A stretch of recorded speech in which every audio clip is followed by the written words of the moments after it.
The fight between Kim Tae-ho and Sub-Commander Vex Ironskull began with the Vorthak warrior, swinging his massive warhammer in a crushing arc that would have destroyed any normal opponent, but the human marine was no longer standing where the weapon struck. Instead, he had moved with liquid grace to a position where he could attack the exposed joints in the alien warrior's armor. Kim Tae-ho had studied Vorthak anatomy during his 3-day journey to the mining planet, and he knew exactly where their natural armor was weakest. The spaces between the bone plates that covered their bodies were vulnerable to sharp blades if inserted at the correct angle with sufficient force behind the thrust Vex. Ironskull roared with anger and confusion as his warhammer struck empty air where the human had been standing just a fraction of a second, before no enemy had ever moved that fast or anticipated his attacks with such precision. The Vorthak warrior had defeated elite soldiers from dozens of different species, but none of them had fought like this small creature from Earth. The human marine seemed to flow like water around every attack, finding gaps in the Vorthak defenses that should not have existed. He used the industrial machinery around them as cover and concealment, disappearing behind massive mining equipment, only to reappear from unexpected directions with his combat knife, seeking the weak points in alien armor. Kim Tae-ho had been trained by instructors who had fought in every major conflict in recent human history, from the jungles of Vietnam to the mountains of Afghanistan to the urban battlefields of Syria and Iraq. They had taught him that every enemy, no matter how large or strong or well-armed, had vulnerabilities that could be exploited by a warrior with superior tactics and determination. The fight lasted for 47 minutes, that felt like hours to both combatants. Vex Ironskull swung his warhammer with enough force to demolish buildings, but Kim Tae-ho was always one step ahead of destruction, using his smaller size and superior mobility to stay just outside the range of the devastating weapon, while striking at exposed areas with surgical precision. The Vorthak warrior began to understand that he was not fighting just another soldier, but something completely different from anything he had encountered before.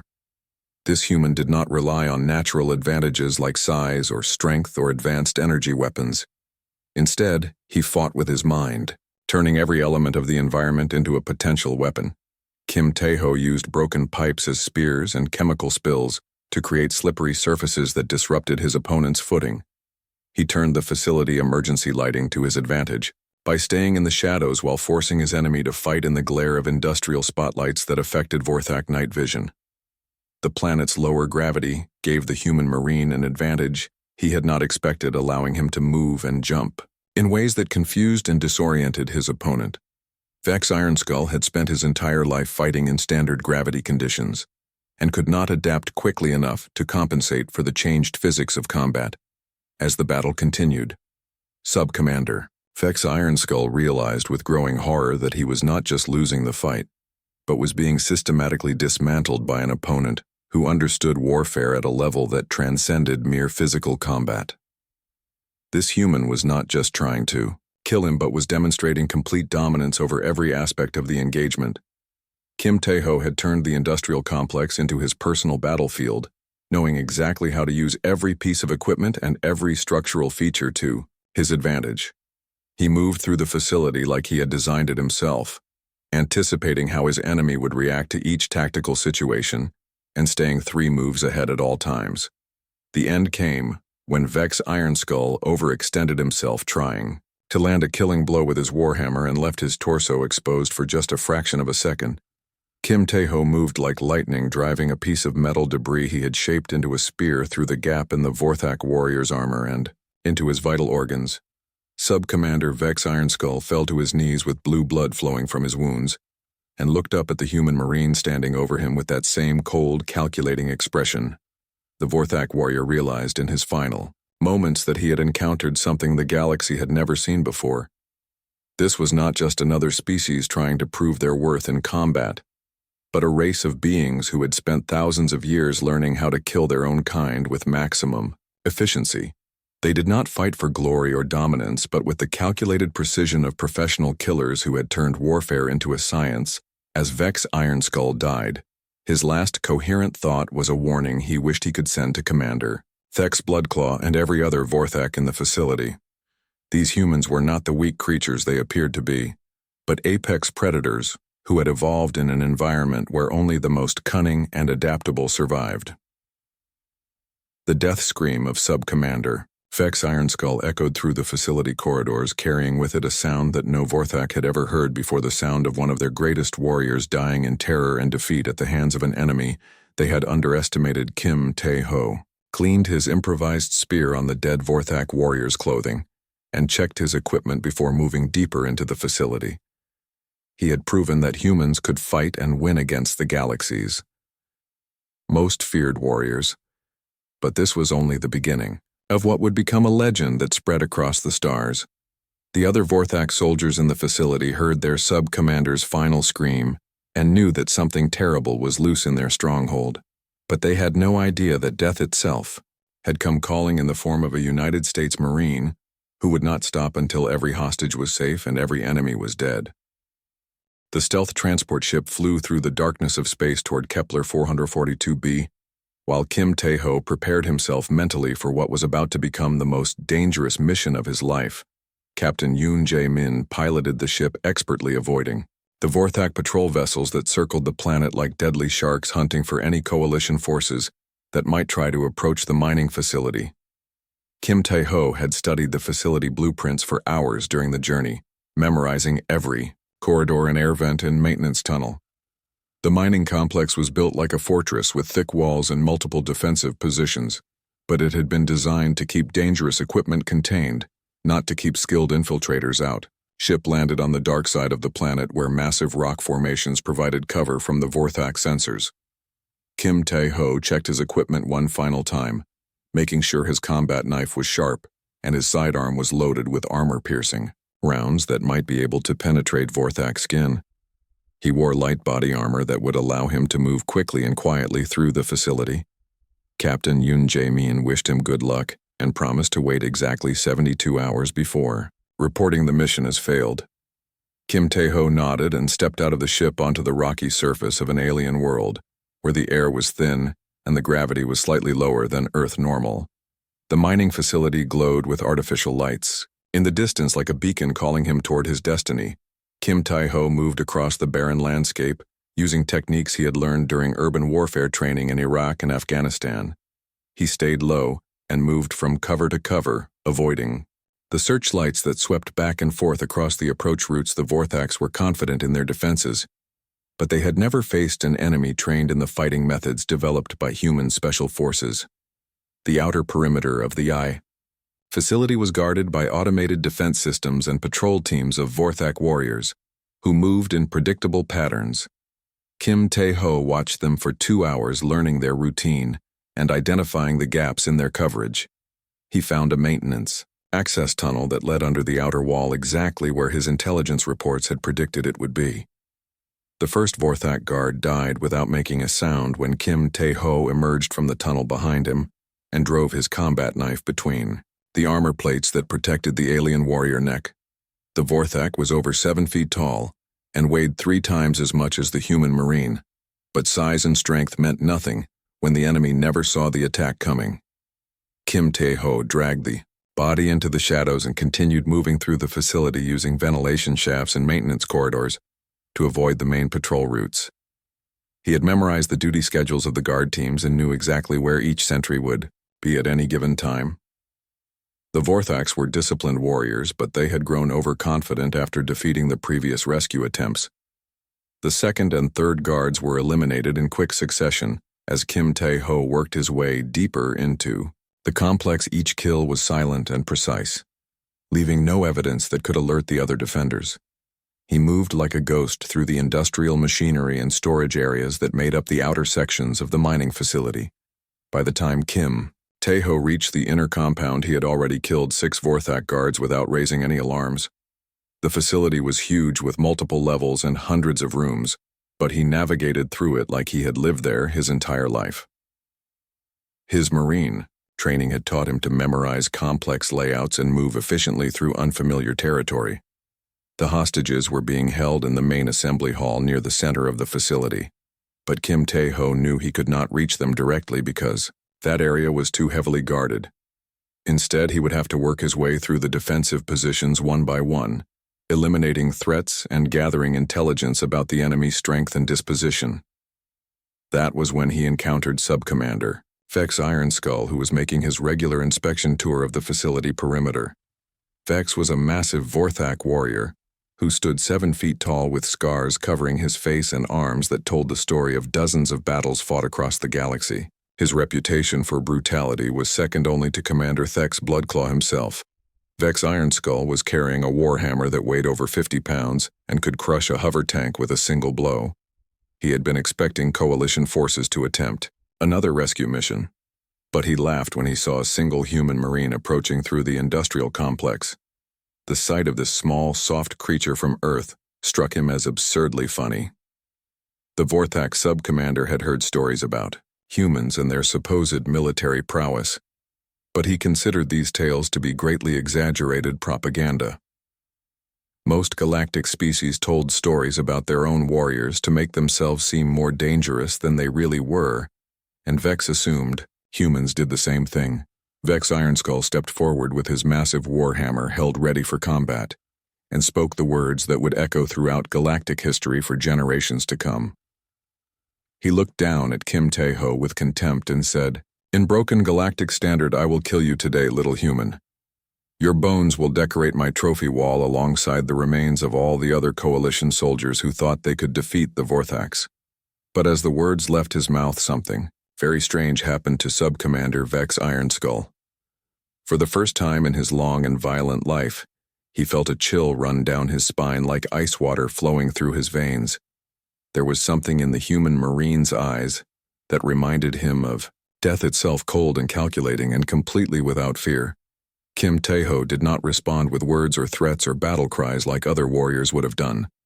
Instead, he simply removed his helmet and looked directly into the Vorthak warrior's eyes with the steady gaze of a professional killer who had already decided exactly how his enemy was going to die. Sub-Commander Vex Ironskull had fought against dozens of different species during his military career and had killed hundreds of enemies in single combat.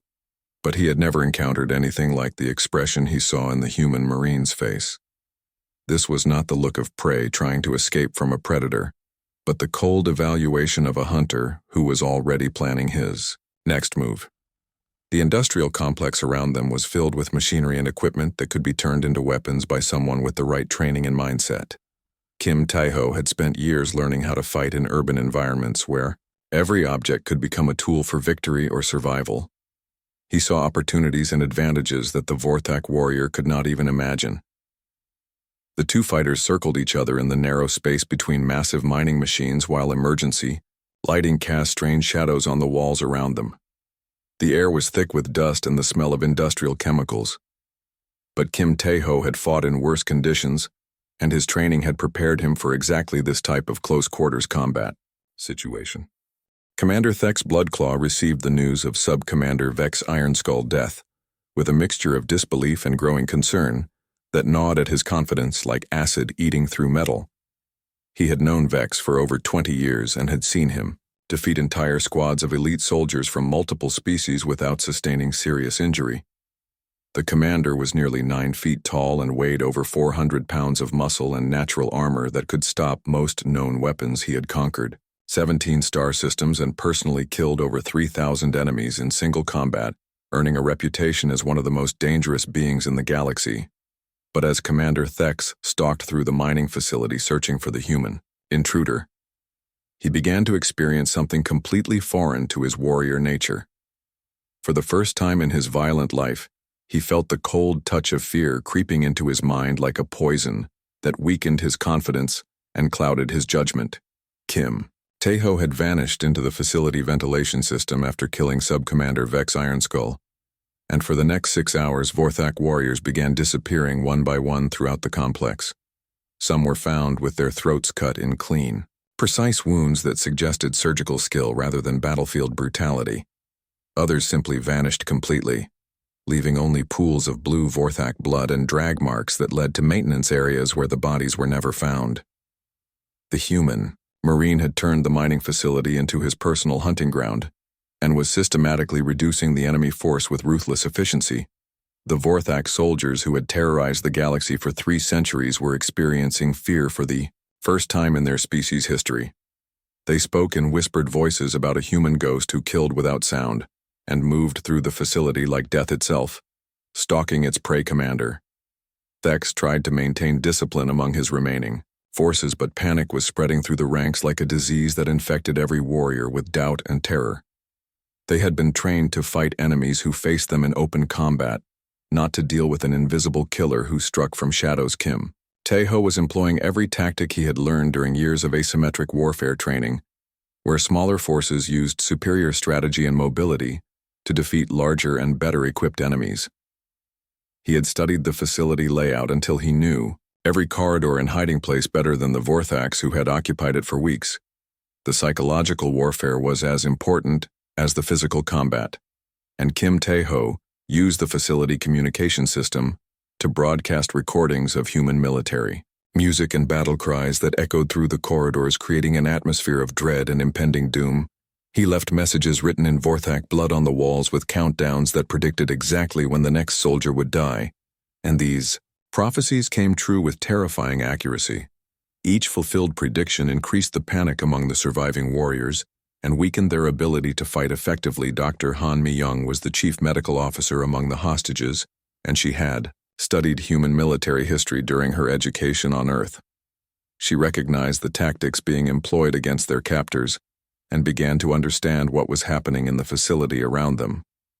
This was not random violence or desperate fighting, but a carefully orchestrated campaign of terror designed to break enemy morale and destroy their ability to function as an organized force. The human soldier was not just killing Vorthax, but was systematically dismantling their command structure and psychological cohesion. The hostages could hear the fear in their guards' voices when the Vorthax spoke among themselves in their own language. They had gone from confident captors to terrified soldiers who jumped at every sound and looked over their shoulders, constantly expecting death to appear from the shadows.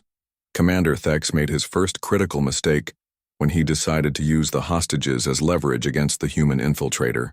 He announced over the facility speakers that he would begin executing prisoners unless the Marine surrendered immediately, and presented himself for capture. But Kim Taeho's response came through the communication system, speaking perfect Vorthak language with an accent that suggested he had studied their culture and military doctrine extensively. His voice was calm and professional as he addressed the Vorthak commander. Directly, Commander Thex, he said with the confidence of someone who held all the advantages. You have made your final mistake. I was going to kill you quickly and efficiently like a professional soldier. But now you will die slowly, and you will die screaming like the coward you have proven yourself to be. The words sent a chill through every Vorthak in the facility because they recognized the tone of absolute certainty that meant the speaker had already decided how the situation would end. The remaining warriors realized they were no longer the hunters, but had become the prey. Over the next 4 hours, the Vorthak force continued to shrink as soldiers were found dead in increasingly creative ways that demonstrated the human Marines' complete mastery of improvised warfare. Some were killed with their own weapons, others were crushed by mining equipment that had been sabotaged to create deadly traps.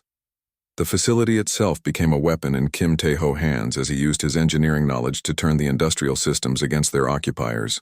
He caused power failures that plunged sections of the complex into darkness, where he held every advantage over enemies who relied on artificial lighting. Commander Thex watched his elite force disintegrate under the relentless assault of a single human soldier and began to understand why other species in the galaxy spoke of humans in whispered voices filled with fear and respect. These creatures had evolved as persistence hunters who never gave up once they selected their prey. The remaining Vorthak soldiers began to abandon their posts and flee into the harsh wilderness of the planet's surface, preferring to face the dangerous environment rather than continue fighting an enemy who seemed to anticipate their every move and counter their every strategy. By dawn of the second day, Commander Thex found himself alone with the hostages, waiting for death to come calling in the form of a United States Marine who had demonstrated that humans were not the weakest species in the galaxy, but potentially the most dangerous. Kim Taeho appeared in the main assembly hall like a dark angel of death emerging from humanity nightmares. His uniform was torn and stained with blue Vorthak blood. His face was streaked with dirt and sweat from 36 hours of continuous combat. But his eyes still burned with the cold fire of absolute determination. Commander Thek's Bloodclaw stood nearly 9 feet tall in the center of the hall, surrounded by 300 terrified hostages who had watched their captors disappear. One by one over the past 2 days, the massive Vorthak warrior held a plasma cannon that could vaporize a small building. But his hands were shaking slightly as he aimed it at the approaching human. The hostages pressed themselves against the walls, trying to get as far away as possible from what they knew would be the final confrontation. Dr. Han Mi-young recognized the look in the Marine's eyes as the same expression worn by surgeons who were about to perform a delicate operation that required absolute precision and focus. Kim Tae-ho had spent months studying every available piece of information about Commander Thek's Bloodclaw, learning his fighting style, his preferred weapons, his psychological weaknesses, and his tactical preferences. The Marine knew exactly how this battle would unfold, because he had already fought it dozens of times in his mind. Commander Theks had built his reputation on brute force and intimidation, using his massive size and advanced weapons to overwhelm opponents through sheer physical dominance. But Kim Tae-ho had faced bullies before, both on the streets of Seoul and on battlefields across the galaxy, and he knew that their apparent strength often masked fundamental weaknesses. The Vorthak commander fired his plasma cannon in a blast of superheated energy that would have disintegrated any normal opponent. But Kim Tae-ho was already moving, having anticipated the attack, and positioned himself to use the assembly hall architecture as cover.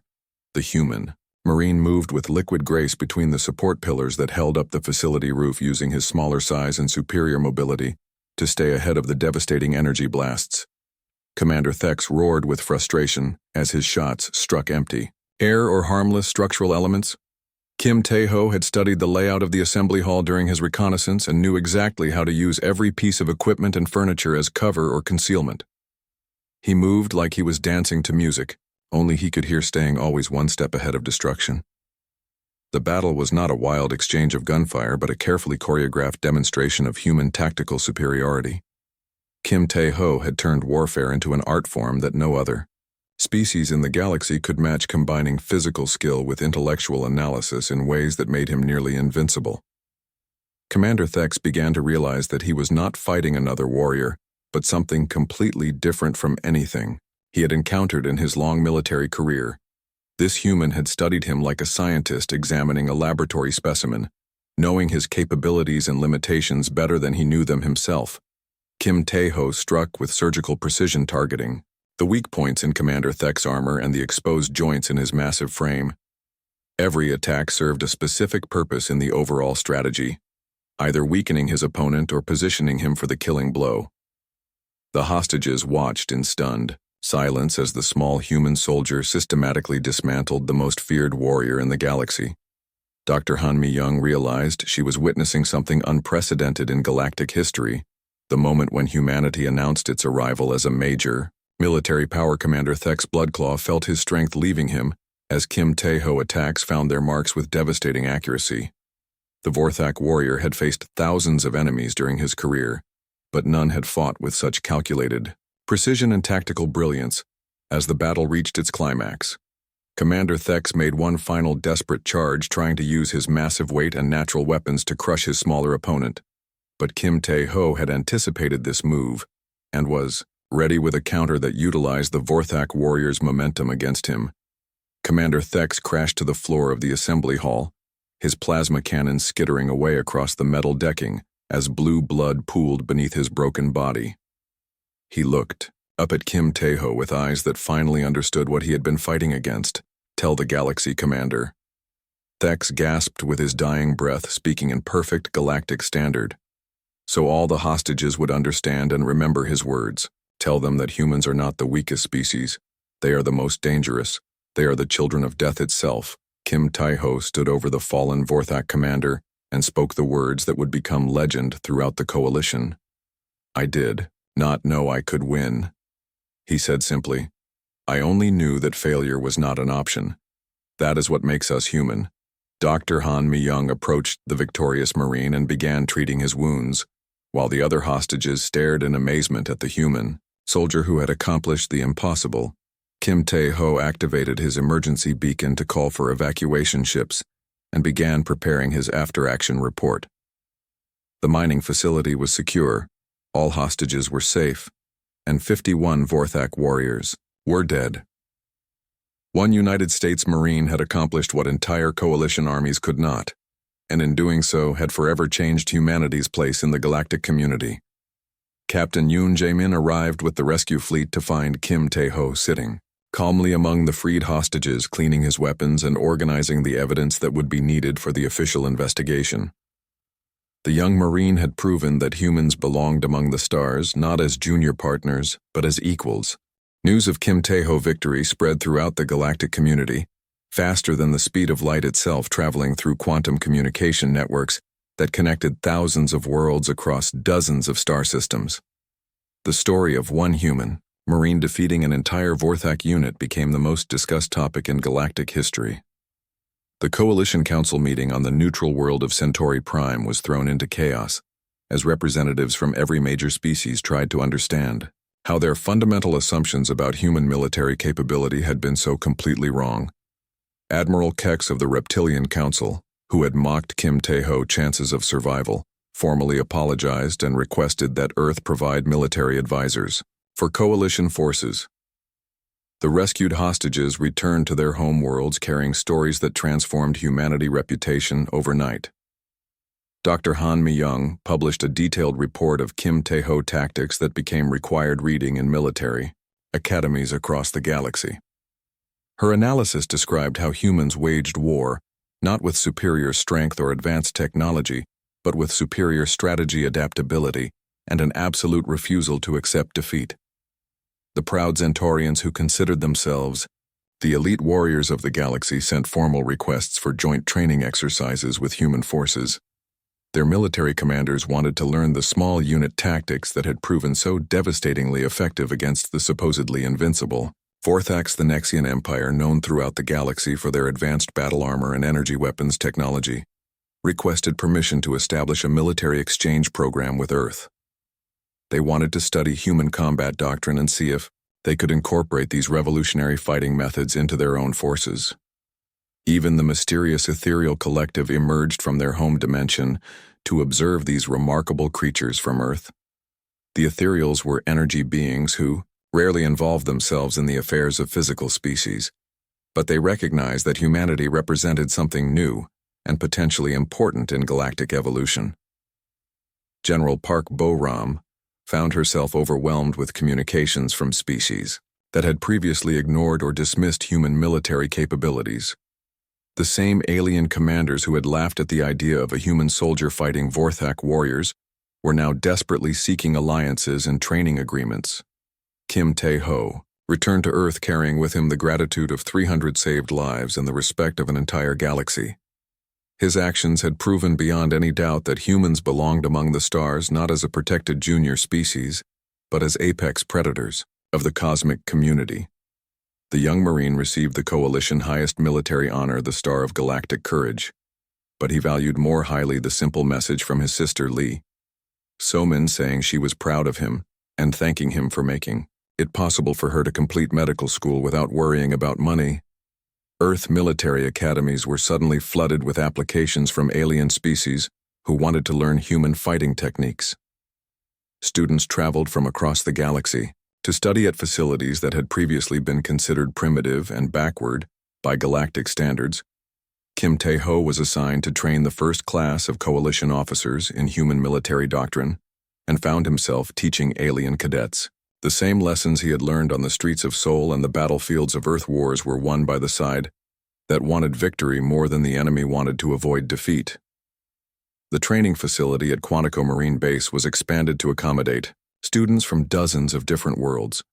Young aliens who had grown up hearing stories about various galactic warrior races now learned that the most dangerous fighters in the universe came from a small blue planet that most species had barely noticed. As Kim Tae-ho watched alien cadets practicing urban warfare techniques that had been developed in the ruins of human cities, he reflected on how far humanity had come in just a few short years. From being considered the weakest species in the galaxy to being recognized as master tacticians and warriors. The memorial wall at Coalition headquarters was updated to include Commander Thek's Bloodclaw, final words carved in letters that could be seen from across the main plaza. They are, "The children of death itself." The inscription served as a warning to any species that might consider challenging human resolve. Below those ominous words appeared, "Humanity Response," written in dozens of galactic languages, so every species could understand the message. We are Marines. We adapt. We overcome. We win. The galaxy had learned that when humans said Semper Fidelis, they meant it with deadly seriousness. The story of Lieutenant Kim Tae-ho became required study material for military strategists throughout the galaxy, but more importantly, it became a source of pride for every human who looked up at the stars knowing that their species had earned its place among the greatest warrior cultures in cosmic history.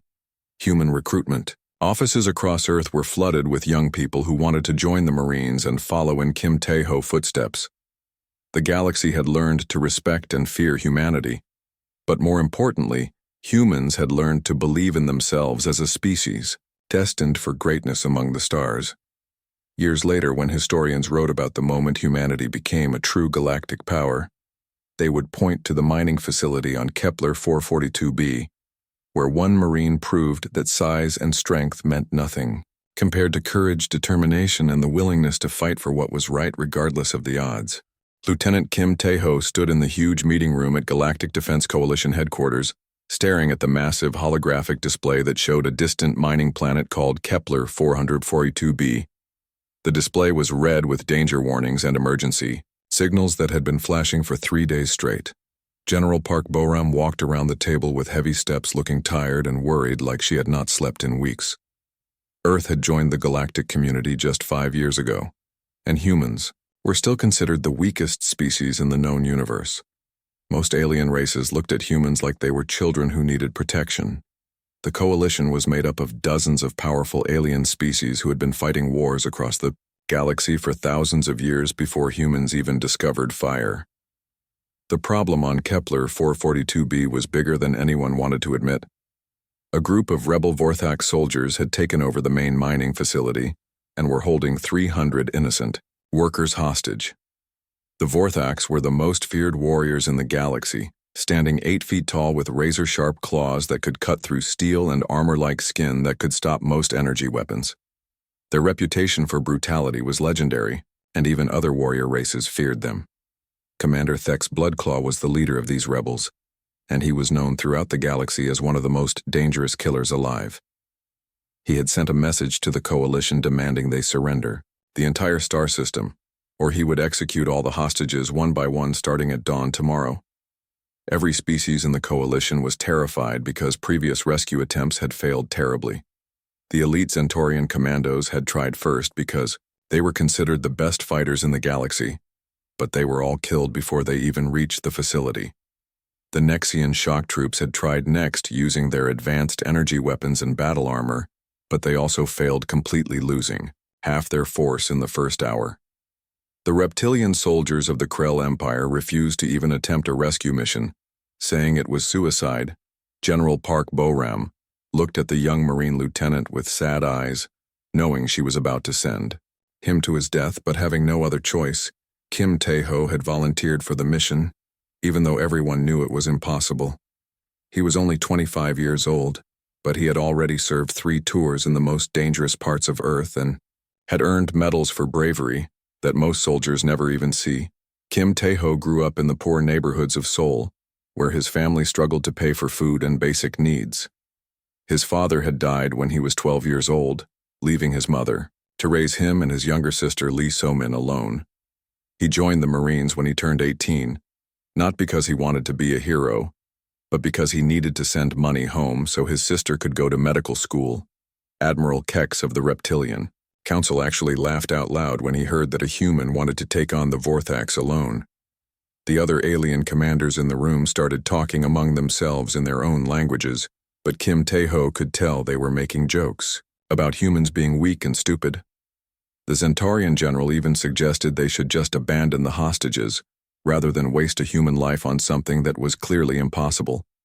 But Kim Tae-ho had something that none of the other species understood. He carried with him the fighting spirit that had been passed down through 10,000 years of human warfare, from the ancient battlefields of Greece and Rome to the trenches of World War I and the mountains of Afghanistan.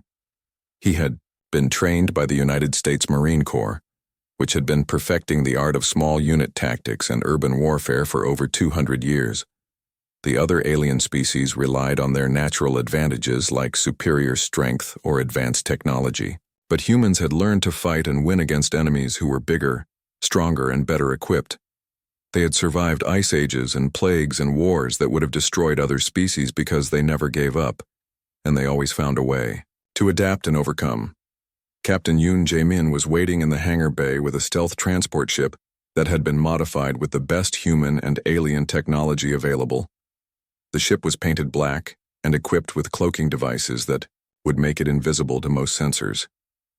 It also had emergency medical equipment because everyone expected Kim Tae-ho to come back badly wounded if he came back at all. As Kim Tae-ho walked toward the transport ship, he thought about his sister Lee So-min, who was in her final year of medical school on Earth. She had no idea her brother was about to attempt the most dangerous mission in Coalition history, because he had told her he was just doing routine patrol duties. He had promised their mother on her deathbed that he would take care of his sister and make sure she became the doctor she always dreamed of being. The other Marines in his unit had wanted to come with him, but this was a solo mission, because the facility could only be approached by one person without triggering the advanced security systems. The Vorthax had sensors that could detect large groups of soldiers from miles away, but a single person might be able to sneak through their defenses. Kim Tae-ho spent the 3-day journey to Kepler 442b, studying every detail of Vorthak anatomy and combat tactics. He memorized the layout of the mining facility and planned 17 different approaches depending on what he found when he arrived. He cleaned his weapons and checked his equipment over and over again because he knew that one small mistake would mean death for him and all the hostages. Captain Yoon Jae-min tried to convince him to take backup equipment or call for reinforcements, but Kim Tae-ho refused because he knew that speed and stealth were his only advantages against enemies who were physically superior in every way. He would carry only basic weapons and supplies, trusting in his training and determination to see him through when the transport ship dropped out of hyperspace near Kepler 442b. Kim Tae-ho could see the mining facility on the planet's surface like a metal scar against the rocky landscape. The facility was enormous, with dozens of buildings connected by covered walkways and surrounded by defensive walls that were designed to keep dangerous mining equipment contained as the ship approached the drop zone. Kim Tae-ho made a silent promise to himself that he would bring those hostages home or die trying. Had never failed a mission in his entire military career, and he was not going to start now even if it meant fighting the most dangerous warriors in the galaxy. The lives of 300 innocent people depended on him, and that was all the motivation he needed.